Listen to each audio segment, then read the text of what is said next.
आज का हम अपना इंतहाई आसान तरीन टॉपिक पढ़ने जा रहे हैं, जिसकी हमारी डेली लाइफ के अंदर बहुत सी एग्जांपल्स हैं।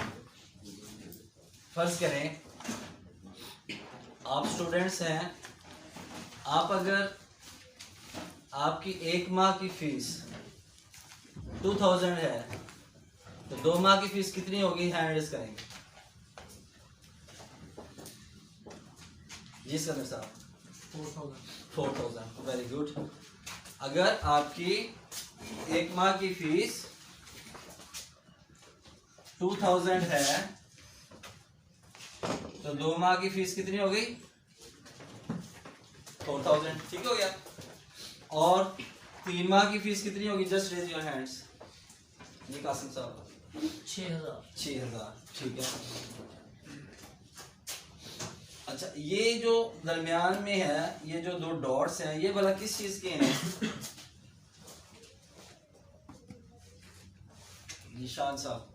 रेशो तो क्या होती है वैसे? सर ये निस्बत को जाहिर करता है। निस्बत उर्दू में मानी हो गया ना। वैसे हमने ये दोनों चीजें लिखी हैं, दरमियान में ये डाला है, तो हम किन के दरमियान में ये डालते हैं?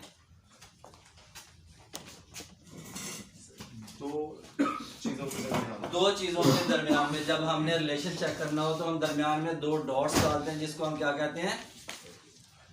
सिकंदर साहब, हम क्या कहते हैं उसको? रेशो। जी, आज का हमारा जो असल में टॉपिक है वो रेशो से ही रेलिवेंट है।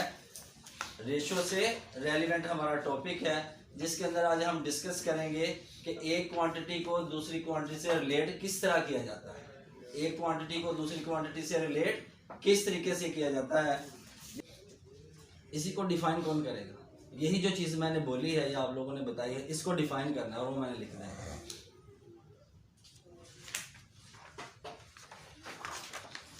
जी सर। 2 मुख्तलिफ चीज़ों के दरमियान ताल्लुक़ को रेशो कहा जाता है। एक्सीलेंट। सर के लिए क्लैपिंग करें।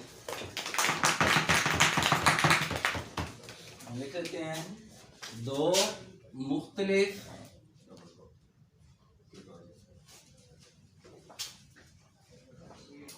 चीजों के दरमियान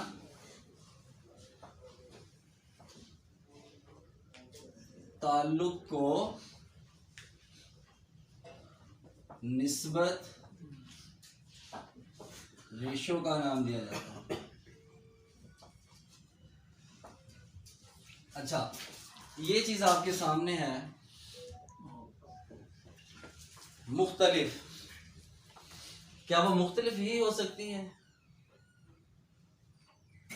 2 चीजें हैं जिनको हमने आपस में रिलेट करना है, क्या वो मुख्तलिफ ही हो सकती हैं या इसके अलावा भी हो सकती हैं? जी सर। नहीं, ज़रूरी नहीं है मुख्तलिफ होना, वो सेम भी हो सकती हैं, वो चीजें सेम भी हो सकती हैं। ठीक है।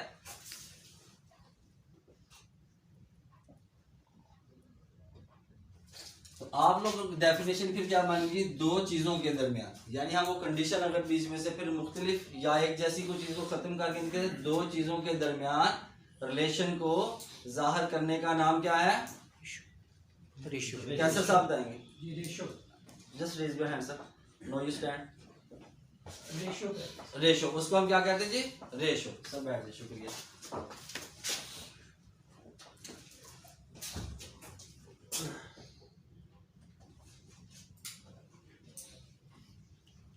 सर ऑब्जर्वेशन ले रहे हैं? जी सर। 2 रेशोज आ जाएं इसी तरीके से, जिस तरीके से आप लोगों ने बताया रेशो का। 2 रेशो के दरमियान जो रिलेशन बनेगा that will be called, 2 ratio के दरमियान जो रिलेशन बनेगा उसको हम कहते हैं प्रोपोर्शन। क्या हम उसको कहते हैं? Proportion.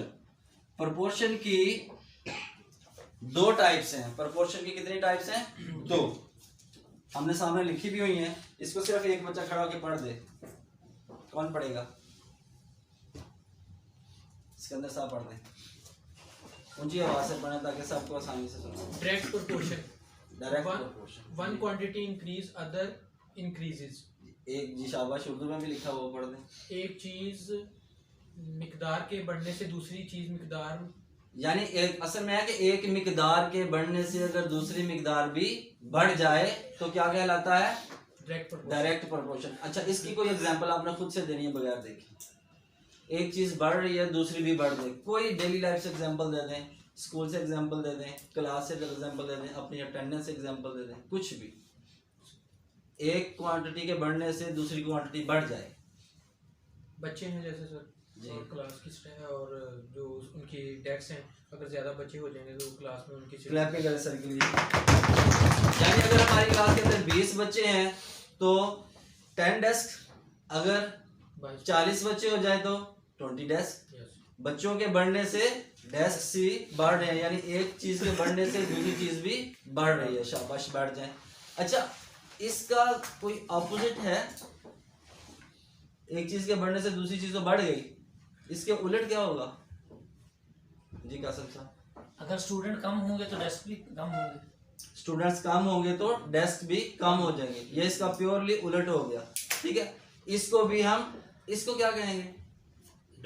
Direct proportion. Very good. यानी रिलेशन एक ही बनाना है, एक चीज के बढ़ने से एक चीज बढ़ गई, एक चीज के कम होने से दूसरी चीज भी कम हो गई। दोनों क्या है? Direct proportion. अच्छा, क्या ऐसा है कि एक चीज के बढ़ने से दूसरी चीज ना बढ़े? अगर वो नहीं बढ़ेगी तो क्या होगी? जी सर।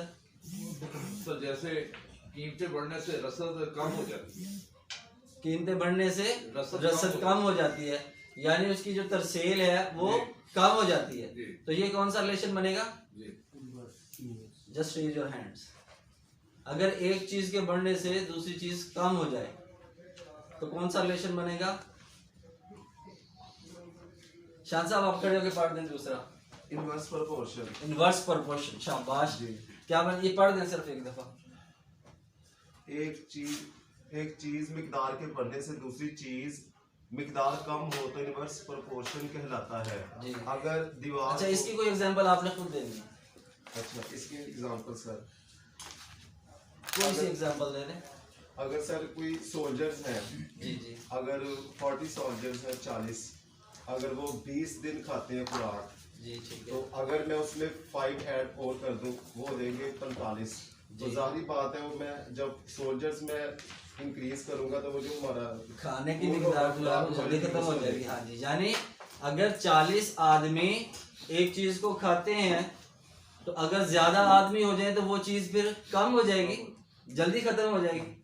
अगर 40 आदमी एक खुराक को 2 दिनों में खाते हैं तो 45 आदमी फिर हो जाएंगे तो वो जल्दी चीज यानी एक दिन में खत्म हो जाएगी। तो ऐसी चीजें जिनमें उलट रिलेशन आ जाए उसको हम क्या कहते हैं? मुशर्रफ साहब, इनवर्स रिलेशन। खड़े होते हैं, उसको हम क्या कहेंगे जी? Inverse relation. ये आपके सामने एग्जांपल्स है, आपने इस तरीके से करना है। अब आपके सामने शीट्स पड़ी हुई है, सिर्फ 3-3 एग्जांपल से लिखनी है, डायरेक्ट की भी और इनवर्स की भी, और डेफिनेशन के साथ लिखनी है। डायरेक्ट प्रोपोर्शन की भी और इनवर्स प्रोपोर्शन की भी 3-3 examples with definitions. Stop writing. जी, कौन डेफिनेशन सुनाएगा? जी सर, शहजाद साहब। डायरेक्ट प्रोपोर्शन जो है, अगर एक चीज़ के बढ़ने से दूसरी भी बढ़े और कम होने से दूसरी भी कम हो, वेरी गुड, ये डायरेक्ट प्रोपोर्शन रहेगा। Excellent sir. और इनडायरेक्ट होगा कि रिवर्स होगा कि एक चीज़ बढ़े और दूसरी कम हो, एक्सीलेंट या सर। एक कम हो और दूसरी बढ़े, Very वो good. रिवर्स हो जाएगा सर। एग्जांपल्स भी सर, एक एग्जांपल बता देंगे। एग्जाम्पल एक की तो उसको रिपीट कर दूँ मैं, डेस्क वाली फिर जी ठीक है। जो दूसरी है वो जैसे नेकी करेंगे तो बुराई कम हो जाएगी। ठीक है जी। जो बढ़ा लेंगे जी जी। वो ऊपर चला गई, नीचे आ गई। ठीक हो गया, यानी और नेकी बुराई करना करेंगे बता। तो वहाँ से हाँ कम हो जी, जाएगी। ठीक। क्लैपिंग करेंगे सर के लिए। अच्छा जी, अब आपके सामने एक क्वेश्चन है, इस क्वेश्चन को कौन पढ़ेगा? सर माविया साहब पढ़ेंगे। Uzair takes 75 steps to cover a distance of 50 meters. How much distance will be covered in 375 steps? जी ट्रांसलेट भी कर दें। उज़ैर जो है वो 75 स्टेप्स जो है वो लेता है 50 मीटर फासले को कवर करने के लिए। ठीक है, तो वो कितना डिस्टेंस जो है कवर करेगा अगर वो 375 स्टेप्स ले? जी अब दोबारा से उर्दू में ट्रांसलेट करके सबको बच्चों को पता चल जाए। उज़ैर 75 स्टेप्स लेता है और 50 मीटर जो है वो फासला तय करता है। अगर वो 75 स्टेप्स ले तो कितना फासला जो है वो कवर करेगा? उज़ैर 50 मीटर का फासला 75 स्टेप्स में तय करता है।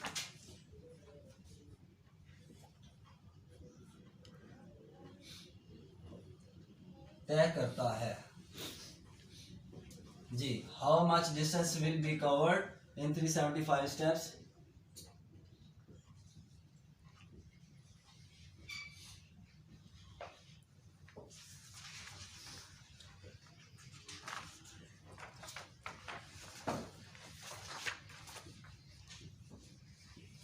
जी बैठे। अच्छा, इसके अंदर कौन कौन सी चीजें यानी कौन कौन सी क्वांटिटीज मिकदारें डिस्कस की गई हैं? इसके अंदर देखिए आपको कौन कौन सी मिकदारें डिस्कस की गई थी।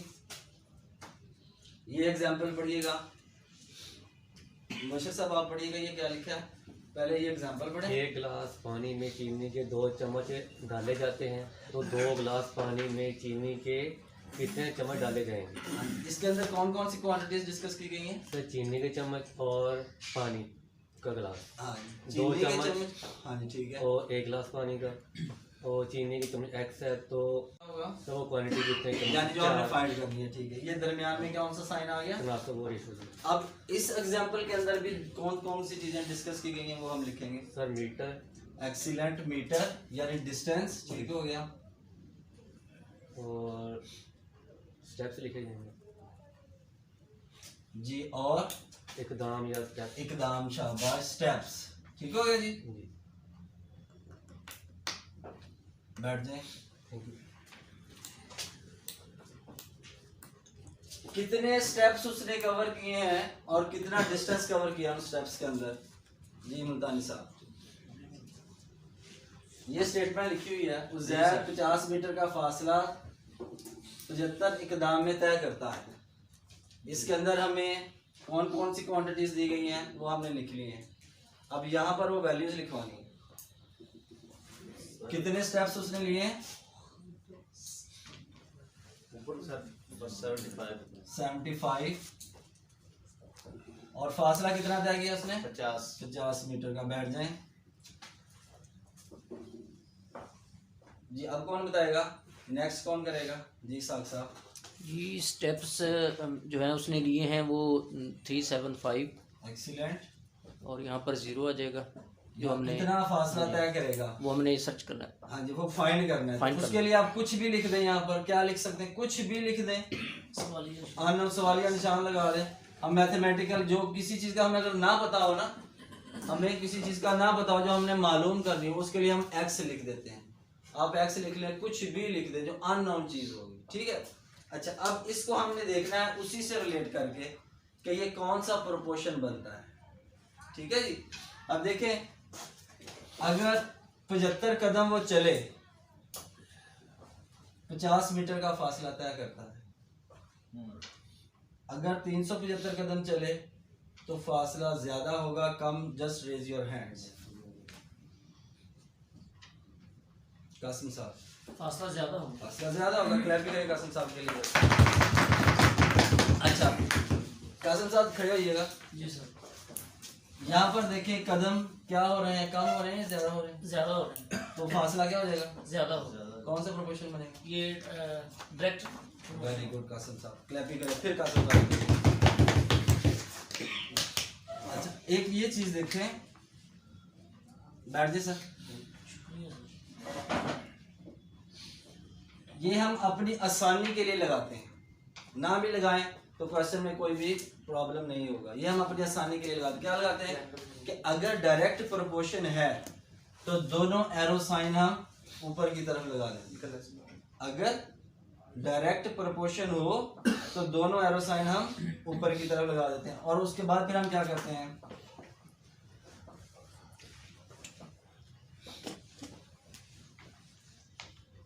जहां से एरो स्टार्ट किया है उस रकम को ऊपर लिखें, जहां पर एरो खत्म उस रकम को नीचे लिखें। बस यही हमारा। नेक्स्ट मैं क्वेश्चन सॉल्व करूंगा, एक्सप्लेन आप लोग खुद करेंगे।